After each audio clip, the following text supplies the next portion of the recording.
합시다. 자, 법인세 계산구조로 되어 있죠? 그죠? 계산구조 보니까 좀 복잡해 보이죠?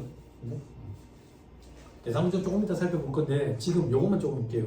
결산상 당기순이 있고 뭐 입금사니, 소금사니, 차가운소득금이 기부한도초과에 기부한도초과 2월에 소금사니 보니까 각 사업연도 소득금액 보여요?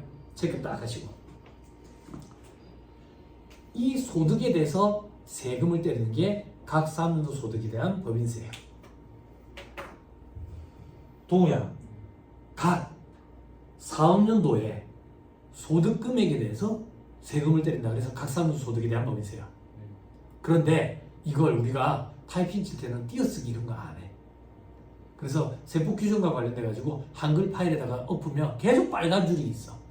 띄어쓰기 왜 안 하냐고. 응? 우리 띄어쓰기 안 해. 그래서 초심자인 학생들이 어떻게 끊어 읽어야 되는지도 잘 몰라. 힘들어한다고. 예를 하나만 들어볼까? 여기 경력이 있으신 언니가 있으니까 좀 조심스러운데 언니는 조금만 해주세요.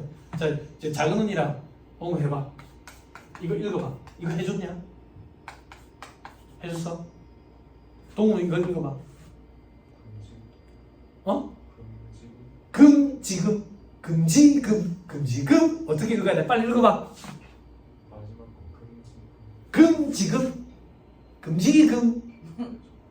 금지금 언니 작은 언니 읽어보세요. 이거 어떻게 읽어야 돼요? 한국말이지 못 읽겠지. 세법이 이렇다니까. 금지금이야. 금 중에 금. 우리 보통 24K라고 얘기하는 거. 순도 몇 프로 이상 이거. 금괴. 금지금이 아니야. 금지된 금이 아니라 금 중에 금. 또 하나 읽어볼래? 이거 재밌어요? 작은 언니가 먼저 읽어주세요. 그래. 작은 언니 이거 읽어보세요. 한글인데 안 읽어진다고. 너 읽어봐. 어? 소액부징수. 잘하지? 연애를 많이 해야 이런 게임도 잘하는 거야. 그렇지? 어떻게 읽어야 되냐? 어디서 끌어 읽어야 되냐? 소액부징수야? 소액부징수야? 언니 소액부징수? 소액부징수 그러면 소액만 징수하겠다는 얘기지. 소액부징수야. 소액은 징수 안 하겠다고. 그 얘기야. 그 얘기. 세법이 이래. 세법이 이래. 소련말이라고 소련말. 소련말 이런 거야.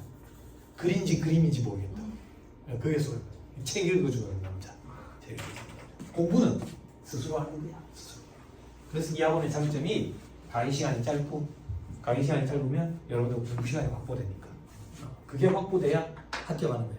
정말 우매한 수험생들은 어떤 수험생들이냐면 여기 1차 객관식반은 하루에 10시간 강의하거든요. 그럼 집에 가면 쉬어요. 왜 쉬는데? 오늘 공부 10시간 해가지고 너무 힘들다고. 진짜 웃기고 있었는데 내가 그걸 그냥 잔소리한다고. 누구 언제 공부했냐? 내가 했지. 10시간 동안. 내가 10시간 공부하는 거 누가 쳐다보고 있었지. 누구 언제 10시간 공부했냐? 그걸 카운팅하면 안 되지. 자기 공부 시간 하려고.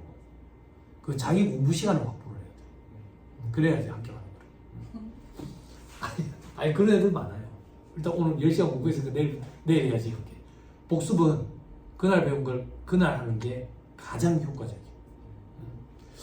자, 각사는 소득금액 요게 세법상 소득이다. 자, 밑에 과표계산 뭐 이런 말이 있더라. 넘어가면 자, 세무조정 과세 대상 소득의 범위 돼 있죠. 학설 동그라미 1번 소득 원천설이라는 게 있고 순자산 증가설이라는 게 있다. 법인세법은 순자산 증가설이 각해 있다. 그럼 순자산 증가설은 뭔데? 순자산이 증가한 건 무조건 다 과세할게. 무조건 다 과세할게. 그래서 저 밑에 2번에 보면 우리나라 법인세에 보면 어디 있지? 밑에 별표시의 두 번째 줄 포괄주의 과세 방식. 순자산이 증가한 건 무조건 다 과세할게. 순자산 증가설 포괄주의 원칙에 입각해 있다. 이렇게 표현한다고. 그럼 뭐 순자산이 증가한 건 무조건 다 과세할게. 그거 말고 반대되는 개념은 어떤 건데? 소득 원천설. 소득 원천설은 뭔데? 원천이 되는 소득에 대해서만 과세하겠대. 그러면 그 원천이 되는 소득은 뭔데? 법에 일일이 다 열거해 놓고 있다. 그래서 열거주의 원칙에 입각해 있다. 이렇게 표현한다고. 이게 우리나라 소득세야. 소득세법. 소득세법은 소득 원천설 열거주의 원칙에 입각해 있어.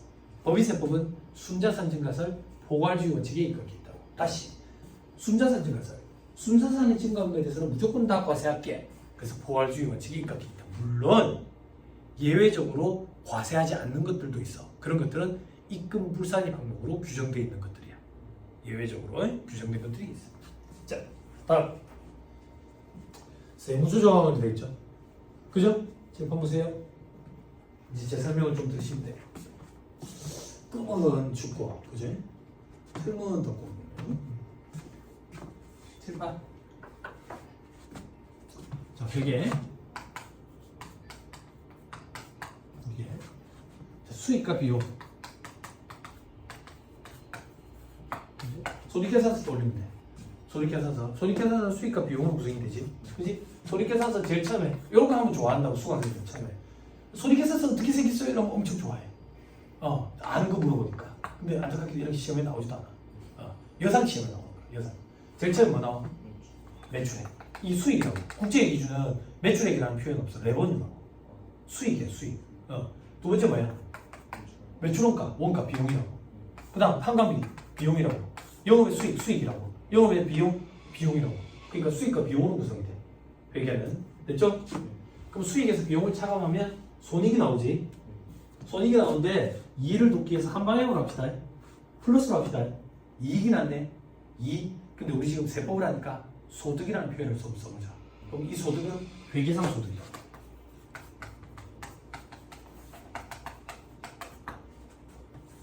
됐어요? 우리 지금 세법을 하고 있어요. 그 중에서도 법인세법을 하고 있다. 그래서 법인세법에서 뭐 하고자 하는 건데, 법인세법상 법인세는 소득에 대해서, 법인이 벌어들인 소득에 대해서 세금을 때릴 거라고. 그 소득을 우리는 세법상 소득이라고 표현합니다.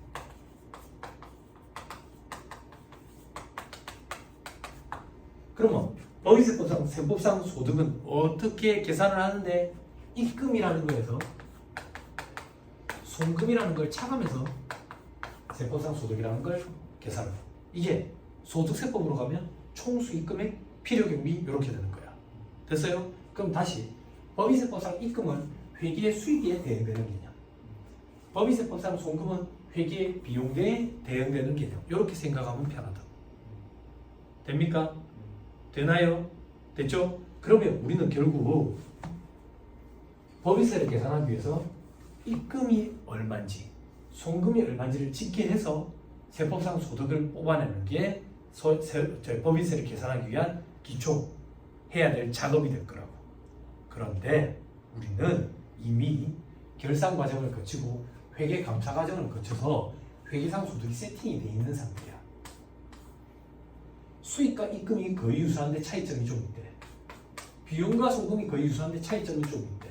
그래서 우리는 실무적으로 법인세법상 입금과 송금을 새로 집계하지 않고 이미 결산이 완료된 자료인 회계상 소득 자료를 가지고 세법상 소득으로 바꿀 거래. 어떻게?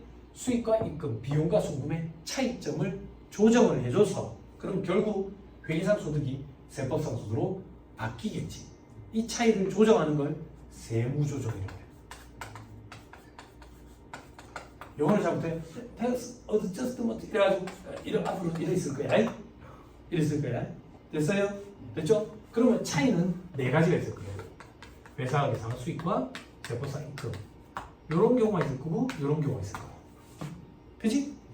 회계상 비용이 있고, 세법상 송금이 있지. 이런 경우가 있고, 이런 경우가 있을 거야. 제발 사전 질문 원천 봉쇄. 쉬는 시간 되면 왜 같은 경우는 얘기 안 해줍니까? 차이를 조정하는 걸 했는데 해마다 위에 올라가면 한 명씩 있어. 이런 애들은 내가 안 맞아. 내 수업 때는 알았으면 좋겠어. 이런 애들 정말 학원에 얘기한다고 원장이 수강생도 좀 가려서 좀 받았어요. 수업에 방해된다고 이런 애들. 이 과한 호기심, 궁금증을 유발하는 그런 애들이 있어 스스로. 그런 애들은 이제 수업 기간에 11년씩 걸리지. 합격이라도 하고 책만 다니는데 11년 수업 기간에 이제 결국 포기하고 나가지. 전생이 최악인 거지. 여기는 그런 사람이 없지. 그지? 몇 년 할 거야? 3년. 3년 더 하면 그만하자고. 그냥 언니 몇 년 할 거예요? 직장생활 하고 있어요? 안 하고 있어요? 3년? 3년? 그만하자고. 더 이상 안 하죠. 됐죠? 약속했죠? 3년이 지났는데 계속 이 학원에 오면 아주 부끄럽게 만들어줄 거예요. 여러분 이 사람 계속 오고 있어요 지금. 계속 뭐야? 막 이렇게 만들어줄 거예요. 이렇게. 그만하자고. 그만. 자, 차이 나는 걸 조정해보자. 회사에서 만약에 수익을 100원을 잡았다. 제일 간단한 예로 회계상 수익이 제일 대표적인 게 매출이지. 회계상 매출액을 100원을 잡았어. 근데 세법상 매출액에 대응되는 개념이 입금은 80원이야. 80원. 그럼 20원만큼 차이가 나네. 근데 우리는 이 100원이라는 자료를 이미 갖고 있거든. 그래서 20원을 빼야 80원으로 돌아간다고. 그래서 20원을 빼는 세무조정을 한다고. 그걸 입금에서 불산입 시킨다 해서 입금 불산입으로 세무조정한다 이렇게. 됐어요? 됐어요? 자, 반대로 회사 계산 수익이 80인데 세법상 입금은 100원이래. 그럼 20원만큼 더하는 세무조정을 해야지. 이걸 우리는 입금 산입으로 세무조정한다 이렇게. 됐어요? 자, 그 다음 회사가 계산한 비용이 100원인데 세법상 송금이 80원이래. 80원. 그러면 송금 불산입으로 세무조정해야 되겠지? 그죠? 근데 봐봐. 비용은 소득을 계산할 때 차감하는 게 비용이지. 그지? 그게 줄어들었네. 차감하는 게 줄어들면 더 해야 돼. 어떻게 강의해야 되지? 중학생, 초등학생 가르쳐 본 적이 없어. 이거 빼는 걸 빼기를 하면 요게 요렇게 돼. 힘드시면 안 하세요. 빼기에 빼기를 하면 더하기가 돼. 그래서 더하는 세무조정이 되거든요. 소득에는. 됐죠? 자, 마지막. 회사 계산한 비용이 80원인데 세법상 송금이 100원이다. 그러면 송금 산입으로 세무조정을.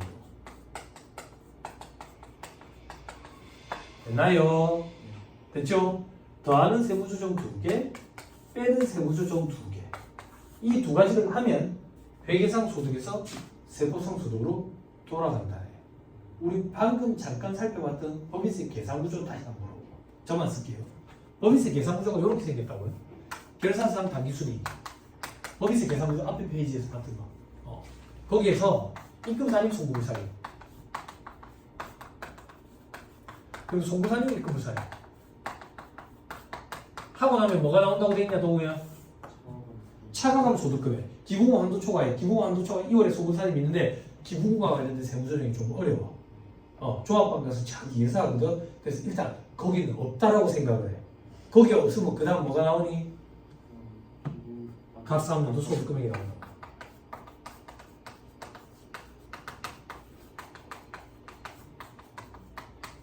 지금 봐보세요.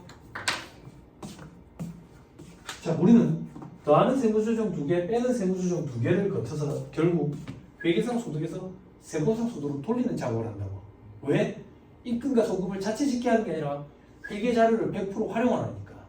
그러면 세무조정을 거쳐서 더하는 세무조정 2개, 빼는 세무조정 2개를 거쳐서 회계상 소득에서 세법상 소득으로 바뀌네.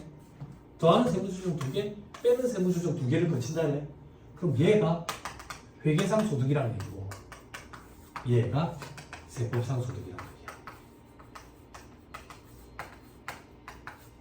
됐어요? 됐어요? 칠판 언니 잘 보세요. 자, 결산상 당기순이 회계상 소득이 마이너스야. 그럼 얘도 마이너스겠죠?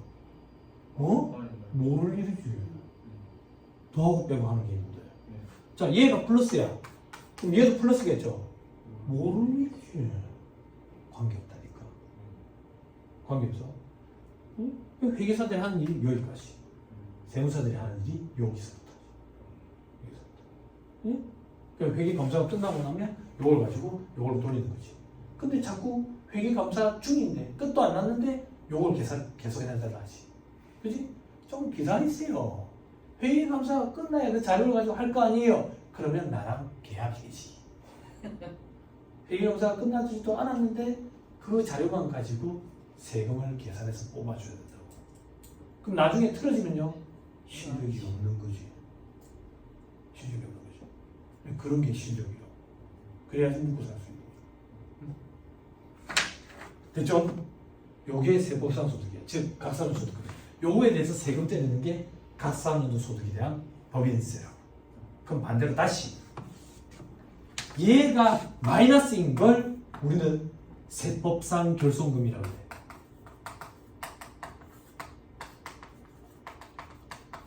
세법상 결손금은 2월 공제를 해줘. 어떻게 2월 공제해 주는데 15년 동안 2월 공제를 해준다. 그때 얘가 마이너스인 걸 얘기하는 게 아니라 얘가 마이너스인 걸 얘기한다. 세무사님, 세법상 결손금 2월 공제해 준다. 이건 도대체 무슨 말입니까?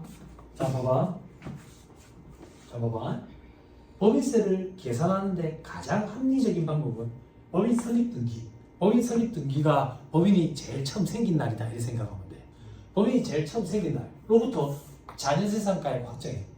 즉 법인이 없어진 날까지 소득을 다 합산해서 세금을 때려버리면 법인세를 계산하는 가장 합리적인 방법이 될 거라고.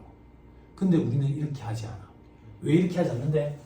이 자녀재산가액이 확정되는 하루 전날 중국으로 가버린다고 배 타고 세금을 떼인다고. 그래서 세법에 1년을 초과하지 않는 범위 내에서 선택 적용 가능하도록 되지. 즉 우리는 실무적으로 1년씩 과세기한을 끊어서 세금을 낸다고. 그럼 어떤 일이 벌어지냐면 잘 봐봐. 어떤 해에는 플러스가 났을 거고 소득이, 어떤 해에는 마이너스가 났을 거고 이럴 거 아니야. 그지? 그럼 가장 합리적으로 법인세를 계산하는 방법은 이걸 전부 다 합산해가지고 세금 한번 때리는 게 가장 합리적이야. 근데 1년 단위로 우리가 과세기한을 끊었잖아. 그럼 이때는 세금이 있지. 그지? 이때는 세금이 없지. 그지? 이렇게 하면 불합리하다 이거야. 즉, 이 마이너스를 다른 플러스 단위에서 퉁쳐줘야 될 거 아니냐고. 그래야 합리적이잖아. 그 퉁쳐주는 걸 얘기하는 거야. 그래서 세법상 결손금은 추후로 15년 동안 2월 공제라고 표현해. 2월 결손금으로 공제를 해준다. 그럼 세무사님 앞으로 돌아가지는 못하나요? 중소기업에 한해서 작년 한 해로만 돌아갈 수 있는데 그건 여반에서 아직 그런 것까지는 강의 안 할 거예요. 어려워서. 종합학과에서 할 거예요. 그러면 동생들이 또 이런 질문을 한다고. 학생들이 세무사님 이것도 좀 불합리한 거 아닙니까? 뭐가? 15년이라는 기간을 두는 것도 좀 그렇지 않아요? 무한적으로 해줘야 되지 않을까요? 맞아. 무한적으로 해주는 게 맞아. 그렇지만 법 규정에 의해서 현재 15년만 2월 공제하도록 돼 있다고. 그러면 15년이 지나면 공제 못 받으니까 툭 날아가는 겁니까? 그렇지는 않아. 나중에 공부하겠지만 자산 수징이 채무 면적이 있는 경우에는 발생률에 제한 없는 2월 수로 공제가 가능해. 그리고 혹시나 회사가 없어질 때까지 공제 못 받은 게 있으면 청산소득에 대한 법인세 계산할 때 결손금 요걸 또 공제를 해. 그래서 없어지는 건 아니야. 그런 건 조합반 가서 공부할 거라고. 저 뒤에 파트에서 한참 뒤에 파트에서. 뭐 그 전에 포기하면요 못 듣는 거지 뭐. 포기하면 끝이지 뭐. 포기하면 남남이지. 그치? 됐죠? 됐어요? 학생들은 결손금 왜 이걸 공제해주나 막 이런 걸 의문을 갖는다. 요것 때문에 형평성 차원에서. 그럼 왜 또 15년입니까? 여기 언니는 경력이 많으셔서 알아. 2008년까지 발생했던 결손금은 5년 동안 2월 공제해줬어. 2020년까지 발생한 거는 10년 동안 2월 공제해주고 그 이후부터 15년으로 바뀌었어. 15년. 이런 걸 경과 규정이라고 그래. 경과 규정. 그러면 우리가 과거 규정도 다 알고 있어야 돼요? 다 알고 있어야 돼. 다 알고 있어야 돼. 그런데 천만다행히도 법인세법에서는 과거 규정까지는 잘 안 물어봐. 경과 규정. 그런데 소득세법에 간혹 등장을 해. 너무 스트레스 받을 필요 없어. 너무 많이는 안 등장해. 아니, 알겠어요. 뭐. 그건 됐고, 그럼 뭐. 현업에서 일을 할 때는 어떻게 해야 되는데요? 다 알고 있어야 돼. 경과 규정. 그럼 어떻게 일을 하는데요? 현업에서 일을 할 때는 책을 펴봐도 돼. 그게 시험 보는 거랑 달라. 시험장에서 책을 펴보면 누가 잡아간다고. 근데 현업에서 일할 때 책을 펴보는 건 안 잡아. 됐어요? 됐나요? 여러분들과 저의 가장 큰 차이점이 그거예요. 여러분들은 이 책에 있는 내용을 암기하셔야 되겠지만 저는 암기를 안 해도 되거든요. 그리고 책에 있는 문제를 풀 때 여러분들은 꼭 맞춰야 되겠지만 저는 틀려도 돼요. 그게 차이점이에요. 시험이 끝난 사람과 시험이 안 끝난 사람 차이점은 딱 그거밖에 없어. 그래서 학생들 중에는 합격과 동시에 일학천금이 떨어질 거다 이렇게 생각하는 친구들은 괴리감이 들어. 10월 24일에 합격자 발표가 났거든. 10월 23일에 나와 10월 24일에 나는 달라진 게 아무것도 없어. 앞으로만 달라져 있다. 앞으로 뭐 이 책을 더 안 봐도 돼. 어제까지는 계속 봤어야 되고 계속 봤어야 되고 그런데 시간이 흐르니까 내가 많이 달라졌구나 라는 생각이 들어. 근데 내가 왜 달라지는데? 주변 때문에. 주변 때문에 왜 달라지는데? 주변이 어떻게 달라지길래? 연락하는 사람의 부류가 달라져. 사람이 한 단계씩 올라갈 때마다 죄송합니다. 옆에 저분들 나중에 사회경험을 해보면 느끼겠지만 언니도 분명히 많이 경험하셨을 거지만 사람이 사회생활하면서 한 단계씩 올라갈 때마다 주변이 물갈이가 돼요. 그러면 친구들 중에는 연락 안 되는 친구들은 삐끼고 서운해할 수도 있거든. 저건 저 자식 저거 뭐 학교가 잘 나간다더만 연락도 없네. 아니 바빠서 그래. 바빠서. 왜 바쁜데? 예전까지는 친구들 만나가지고 술 먹고 놀고 여자 공문에 쫓아다니고 이러느라고 바빴는데 이제는 사업주들 만나가지고 사업과 관련된 얘기하고 미래에 대해서 걱정하고 그런 얘기하느라고 바빠서 그래. 주변이 달라져. 내가 한 단계씩 성장할 때마다. 그래서 그런 일이 있을 때 속상해할 필요 없어. 내가 또 한 단계 성장해서 그렇구나 이렇게 생각하면 돼. 그럴 때마다 한 번씩 그냥 자연스럽게 물갈이가 돼. 그래서 지금 시간이 지나서 생각해 보니까 많이 됐어. 많이 됐어. 내 의지와 상관없이. 내 의지와 상관없이. 그렇게 돼. 그렇게 생각해 보니까 참 괜찮아. 직장 생활할 때는 회사에 임원 얼굴 한번 보기도 힘든데 지금은 임원들이랑만 얘기해. 회사의 부장, 과장 나부랭이들이랑 통화 안 해. 상무이사들이랑 통화하지. 예? 그게 내가 그렇게 올라간 거예요. 이 시험 합격과 동시에. 왜 이게 굉장히 큰 메리트지. 야, 동기부여 좀 됐냐? 차 얘기를 해야 되냐고? 동기부여 되지? 예? 이런 게 동기부여가 됐다. 임원이랑 옴자차를 마시면서 사회 얘기를 하고 이런 게. 직장 생활할 때는 믹스 커피를 타가지고 이래 먹고 있다.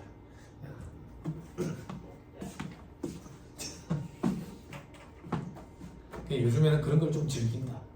주변에 물갈이가 되는 걸. 또 내가 성장했나 보구나 이렇게. 탐험 데리고 가. 서운해하는 사람이 꼭 있다고. 그러면 또 나이 어린 친구들은 그런 것도 물어보더라. 누구를 데리고 와야 된대요? 친구 중에 친한 친구 5명? 친구를 왜 데리고 가? 왜 데리고 와? 야, 학원에 보면 그런 애들이 있다고. 이 공부에 목숨을 걸었대. 인생을 걸었대. 인생은 내 와이프한테 걸어야 돼. 왜 이걸 친구한테 걸고 공부에 걸어? 이게 뭐라고? 안 그래? 그지? 평생 친구 딱 한 명만 있으면 돼. 네 와이프. 알았지? 응? 알았지? 친구는 자식들 또. 자식들. 그거 하면 친구가 돼. 친구가 돼. 어릴 때는 그냥 친구처럼 생각하고 얘들이 반말을 해. 어느 순간 친구가 아닌 게 돼가지고 존댓말을 쓰다가 이제 나이가 들면 또 반말을 하지. 친구가 돼. 응? 김영하 씨 방송에 나와서 그 얘기를 했대. 40대가 돼서 후회되는 거. 40대가 돼서. 그 40대가 내가 있을 때 있지. 그 시인이 30대 때 그런 글을 봤는데 제가 뭘 후회했냐면 30대 때 친구들이랑 같이 만나서 놀았던 시간들이 너무 후회되더래. 왜 후회되는데 그 시간들이 값어치가 없어서 그게 아니라 그 시간을 차라리 가족들이랑 함께 했었으면 훨씬 더 값어치가 있었을 건데 라는 게 후회되더래. 근데 이 시험에 합격하잖아. 자연스럽게 가족과 함께 하게 돼. 친구들이 다 떨어져 나가. 스스로 다 떨어져 나가. 이 언니가 되게 안 좋은 일이 있어. 안 좋은 일이 있다고. 이 언니가 안 좋은 일이 있을 때 길에 지나다니는 사람들, 처음 보는 사람도 이 언니를 위로해 줄 수 있어. 근데 이 언니가 좋은 일이 생겼을 때는 정말 친구 말고는 절대 같이 함께 기뻐하고 못해줘. 좋은 일이 생겼을 때 정말 자기처럼 기뻐해 주는 사람이 평생 같이 가는 사람. 이 시험에 합격해서 너무 기쁠 때 축하해주는 친구가 정말 그게 잘했다. 막상 그럴 때 후회가 좀 되지. 내가 왜 이렇게 살았을까 이렇게. 근데 아무 상관없어. 사회생활하면서 생기는 친구들도 있어. 그리고 뒤늦게 여자친구를 많이 만들면 돼. 겹치면 안 돼. 근데 겹치면 요즘 시대 트렌드가 겹치는 거에 대해서는 굉장히 민감해. 환승도 굉장히 민감하다. 요즘 트렌드들 뭐 환승연애 이런 거 민감하다. 겹치면 안 돼. 겹치면 안 되는데 또 그걸 중간에 공백을 둬가지고 쉴 필요는 없어. 꾸준히 계속 해야지 그 연애의 감도 계속 유지가 된다. 나는 꾸준히 했어. 난 우리 와이프를 2년 동안 쫓아다녔어. 와이프를 2년 쫓아다녔다고. 근데 와이프가 맨날 불만인 게 뭐냐면 오빠 그렇게 얘기하지 마라. 그렇게 얘기하니까 오빠가 나한테만 목매 살고 연애 안 하는 사람 같다. 아니 쫓아다니면서 연애는 계속 하고 있었지. 연애는 계속 하고 있었어. 쉬면 안 되거든. 감이 들어. 자 돌아야겠다. 알았지? 자 다시 돌아가가지고 얘기하자. 자 이게 유형 요소입니다. 유입반 과목 공부할 거다. 155페이지 그림 있죠? 요 그림이 제가 칠판에 적어드린 그림이야. 됐죠? 자 다음 페이지. 세무조정 유형의 결산조정과 신고조정이 있는데 요건 잠깐 끊었다가 얘기를 좀 해볼까요? 잠깐 끊었다가 얘기를 하시죠.